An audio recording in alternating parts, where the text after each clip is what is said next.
दोस्तों स्वागत है आपका सूर्य प्लस पॉइंट में। आज की क्लास में हम करेंगे प्रश्नावली 3.2 कक्षा 9 की।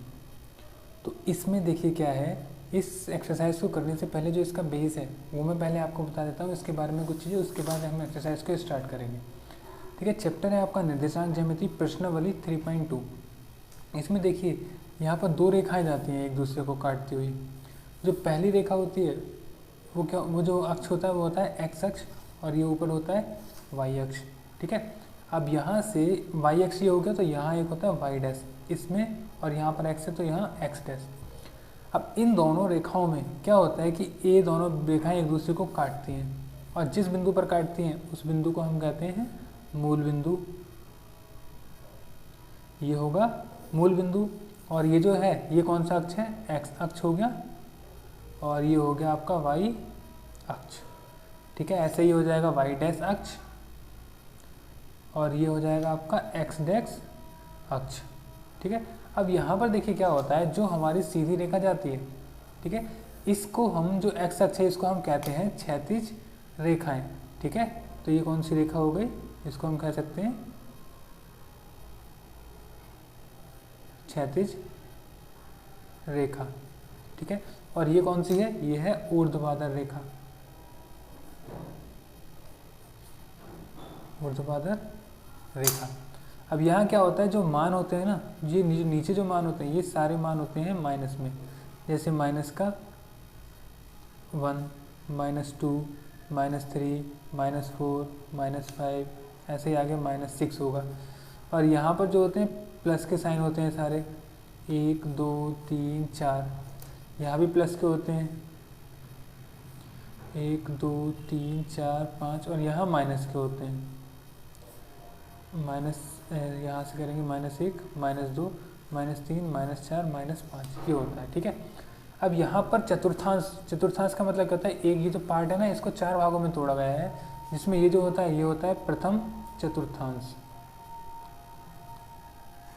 ठीक है, ये प्रथम चतुर्थांश हो गया, और ये हो गया द्वितीय चतुर्थांश, ये आ जाएगा आपका तृतीय चतुर्थांश, और ये आ जाएगा चतुर्थ चतुर्थांश। अब इनमें भी कुछ ना कुछ साइन होते हैं, जैसे अगर पहले वाले की बात करें तो पहले वाले में जो होते हैं दोनों प्लस के होते हैं, प्लस प्लस। और दूसरे वाले की अगर बात करें तो दूसरे वाले में पहला माइनस होगा और दूसरा प्लस होता है, और तीसरे चतुर्थांश में दोनों माइनस के होते हैं, और चौथे वाले में एक प्लस का होता है और एक माइनस का होता है। ठीक है, ये इसके साइन होते हैं। अब इसके बाद आपको एक और चीज़ बताने वाला हूँ, जैसे मान लीजिए कोई एक बिंदु है, ठीक है, एक बिंदु है, और ये बिंदु है 6 और 5, कुछ भी ले सकते हैं, 6 और 5 ले लिया मैंने एग्जाम्पल के लिए। तो यहाँ पे आपसे पूछ सकता है इसकी भुज, इसका भुज पूछ सकता है। ठीक है, और आपसे यहाँ से क्या क्या पूछ सकता है, कोटि पूछ सकता है।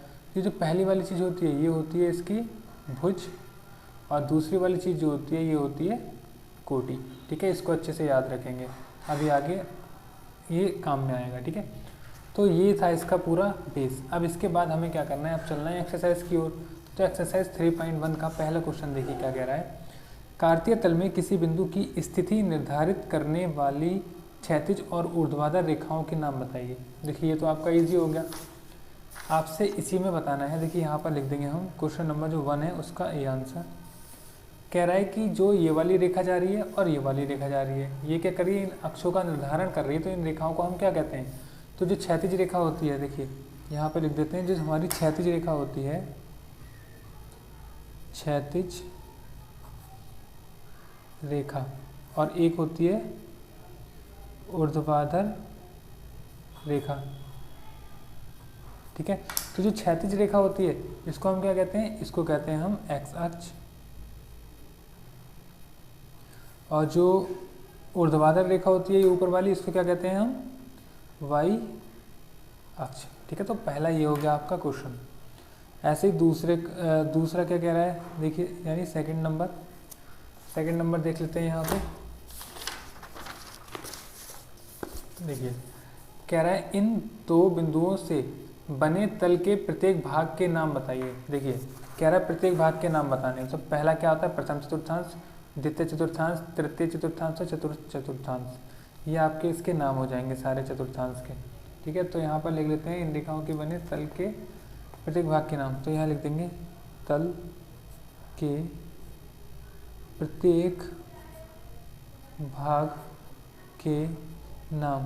देखिए कितने नाम होंगे यहाँ पर, सॉरी यहाँ पर आपको लिखा नहीं होगा, यहाँ पर कितने भाग होंगे इसके। देखिए ये था पूरा पहला भाग, दूसरा, तीसरा, चौथा। तो हम कहते हैं इसको, यहाँ लिख देता हूँ मैं प्रथम चतुर्थांश, ठीक है। द्वितीय चतुर्थांश और आ जाएगा तृतीय चतुर्थांश, ठीक है। और आएगा चतुर्थांश, ठीक है। ये आपका आंसर होगा किसका, क्वेश्चन नंबर 2 का। ये आपके चतुर्थांश थे, प्रथम चतुर्थांश, द्वितीय, तृतीय और चतुर्थ। तो यहाँ पे आप चित्र बनाकर भी दिखा सकते हैं, जैसे मैंने ये पूरा चित्र बनाया वैसे आप बना सकते हैं। इसके बाद देखिए थर्ड क्वेश्चन में क्या कह रहा है, इसी के कह रहा है उन बिंदु के नाम बताइए जहाँ ये दोनों रेखाएं प्रतिच्छेद करती हैं। अब ये बताइए इस वाले पूरे फिगर में ये जो रेखा है और ये रेखा है कहाँ प्रतिच्छेद कर रही है, इस बिंदु पर। और इस बिंदु पर जब प्रतिच्छेद करती है तो कौन से बिंदु होते हैं, वो मूल बिंदु होते हैं और वो हमेशा क्या होते हैं, 0 0 होते हैं, ठीक है। तो यहाँ से जो आपका क्वेश्चन थर्ड बनेगा, जो थर्ड पार्ट है इसका आंसर क्या आएगा। देखिए उसको क्या कहते हैं, हम उसको कहते हैं मूल बिंदु। और मूल बिंदु के जो निर्देशांक होते हैं वो 0 0 होते हैं, ठीक है। तो थर्ड वाला आपका यहाँ कंप्लीट हो गया। अब देखिए आपको देखना है क्वेश्चन सेकंड, और सेकंड का फर्स्ट पार्ट देखेंगे हम बुक में ही, ठीक है। तो बुक में कैसे करना है ये देख लेते हैं एक बार। देखिए बेटा अच्छे से आपको पहले देखना है, उसके बाद हम इसको करेंगे। तो सबसे पहले देखिए यहाँ पे कह रहे हैं आकृति 3.14। अब ये आकृति कहाँ पर है, ये रही 3.14। इस आकृति को अच्छे से देखना है और ये जो क्वेश्चन दे रखे हैं इनके आंसर देने हैं, ठीक। तो आंसर देने के लिए हम क्या करेंगे देख लेंगे। पहले कह रहा है बी के निर्देशांक। अब बेटा बी के निर्देशांक की बात करें तो मुझे यहाँ बताइए इस पूरे में बी कहीं दिख रहा है, ये है बी। और इस बी के निर्देशांक क्या होंगे, देखिए निर्देशांक निकालने के लिए आप क्या करेंगे, जैसे बी पर पहले एक्स वाला निकालेंगे। एक्स रेखा ये जा रही है तो एक्स पर कितना आ रहा है, -5 आ रहा है। तो यहाँ पर लिख देंगे, देखिए यहाँ पर मैं आपको सॉल्व करके दिखा देता हूँ। आपका है फर्स्ट वाला, तो आपसे कह रहा था बी के निर्देशांक, बी के निर्देशांक। तो बी के निर्देशांक जो होंगे वो कौन से होंगे, देखिए यहाँ से एक्स अक्ष से आ रहा है -5 और वाई अक्ष से कितना आ रहा है 2। तो कितने आ जाएंगे, -5, 2, ठीक है। दूसरा आपसे कह रहा है सी के निर्देशांक, सेकंड है सी के निर्देशांक, ठीक। तो सी के निर्देशांक कैसे निकलेंगे, यहाँ देख लेते हैं सी कहाँ पर है। देखिए सी कहाँ पर है, सी है ये। अब सी के निर्देशांक देखने तो एक्स अक्ष पे कितना आ रहा है 5 और वाई अक्ष पे -5। तो 5, -5 आपका ये आ जाएगा चतुर्थांश। अब आ जाइए यहाँ पर थर्ड, निर्देशांक -3 और -5 द्वारा बनाया गया बिंदु कौन सा होगा। अब -3 और -5 के द्वारा कौन सा बनाया गया होगा, देखिए -3 और -5, एक्स अक्ष पे देखिए -3 का है तो -3 ये रहा, और वाई अक्ष पे -5 तो माइनस वाला ये आएगा 5। तो कौन से बिंदु पर मिल रहे हैं, ई पर। तो आंसर क्या आ जाएगा आपका इसका आ जाएगा बिंदु ई, ठीक है, बिंदु ई लिख देंगे। नेक्स्ट है निर्देशांक 2 और -4। देखिए एक्स अक्ष पे है प्लस का 2, अब एक्स अक्ष पर है प्लस का 2, ये होता है एक्स अक्ष, प्लस का 2 कहाँ आएगा, ये आ रहा है। और दूसरा है -4, तो -4 ये आ रहा है, तो बिंदु है जी। तो यहाँ पे कौन सा बिंदु आ जाएगा, बिंदु जी आ जाएगा, ठीक है। अब करें डी का भुज बताइए। अब भुज बताना है तो भुज के लिए मैं आपको अभी बता चुका हूँ। देखिए ये थी जो बिंदु दे रखा था उसमें भुज का होता है पहला वाला नंबर, कोटि दूसरी वाली।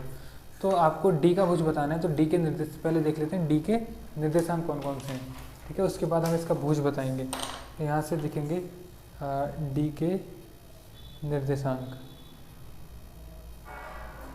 अब डी के अगर निर्देशांक की बात करें तो डी देखिए कहाँ पर है, ये डी आएगा आपका, ये डी। तो ये इसके बिंदु कौन से, एक्स अक्ष पे कितना है 6 और वाई अक्ष पे 2। तो 6 और 2 इसके निर्देशांक होंगे, 6 और 2। और यहाँ से आपको बताना था इसका भुज। तो भुज जो होगा, भुज का पहली वाली यानी कि 6 होगा, ठीक है। अगला कह रहा है आपसे बिंदु एच की कोटि, एच की कोटि बतानी है। तो एच की कोटि, एच देखिए यहाँ पर कहाँ है, ये रहा एच। तो एच के निर्देशांक लिख लेते हैं पहले, ठीक है। तो लिखेंगे एच के निर्देशांक। h के निर्देशांक है -5 और -3, ये है। आपको बताना क्या है इसमें, आपको बताना है h की कोटि। तो यहाँ लिख देंगे, जो कोटि होती है दूसरी वाली होती है, तो h की कोटि कितनी आ जाएगी, कोटि आ जाएगी -3। ठीक है, ये आपका आंसर हो जाएगा। ये कोटि की मात्रा यहाँ से लगेगी।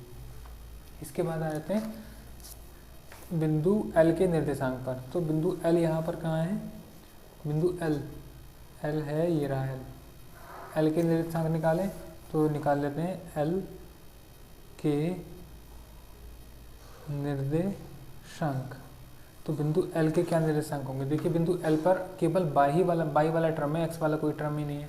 तो x वाला नहीं है तो 0 लगाएंगे, और बाई वाले पे 5 आ रहा है तो 5, तो 0,5 जो होगा ये क्या होगा, L के निर्देशांक होंगे। ठीक है, अब आपका लास्ट पार्ट बचता है बिंदु M के निर्देशांक। अब बिंदु M के निर्देशांक की अगर बात करें तो यहाँ बिंदु M कहाँ पर लाई कर रहा है, यहाँ पर M ये है। ठीक है, तो M पर क्या है, देखिए M जो है ये -3 पर है, x अक्ष पे -3 है और y पे 0, तो -3,0 ये आपका आंसर हो जाएगा, -3,0 ये आ जाएंगे निर्देशांक। ठीक है, तो इस तरीके से आपके निर्देशांक ज्यामिति की जो प्रश्नावली थी इंपॉर्टेंट वाली, वो मैंने यहाँ पे करा दी है। इसके बाद हम करेंगे अगला चैप्टर, वो करेंगे हम नेक्स्ट वीडियो में। ठीक है, तो तब तक के लिए चैनल को सब्सक्राइब करें और वीडियो को लाइक करके रखें। Thanks for watching.